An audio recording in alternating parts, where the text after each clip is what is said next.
বৌদির মোবাইলে কি ছিল? এক গৃহবধূর মোবাইল চুরি যায় আর দেওরকে সন্দেহভাজন জিজ্ঞেস করতেই বেধড়ক মারধর গৃহবধূকে। ঘটনায় গুরুতর আহত ওই গৃহবধূ। ঘটনাটি ঘটেছে ডোমকলের রায়পুর শীতলনগর এলাকায়। জানা গেছে সেলিনা বিবি নামে ওই গৃহবধূর গত কয়েকদিন আগে মোবাইল চুরি হয়।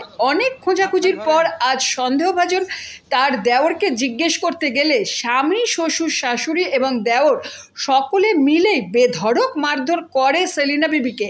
একটা মোবাইল হারিয়ে গেছে, দিয়ে সেই মোবাইলটা হারিয়ে গেছে, দিয়ে আমি জানিনি, রাত্রে আমি শুয়েছিলাম, বেড়া দিয়ে লিলিছে মোবাইলটা হাত ভরিয়ে দিয়ে।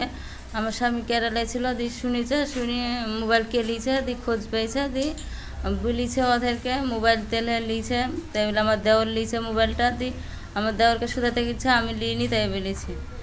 দিয়ে ও আবার কী বলছে, আমার শ্বশুর শাহারি দিয়ে বলছে আমরা মোবাইল নিয়ে না, আন্দাজে আমাদের পুরো চাপ দিচ্ছিস, তাই বলে ওরা আমাকে ধরে মারছে ঘরের ভিতরে রড দিয়ে সব যা পাইছে হাতে তাই দিয়ে মেরেছে, লেগেছে। দিয়ে আমি তো অজ্ঞান হয়ে গেছিলাম, দিয়ে অজ্ঞান অবস্থায় কে ডাক্তার বাড়ি লেসছে না লেসছে আমি বলতে পারবো না।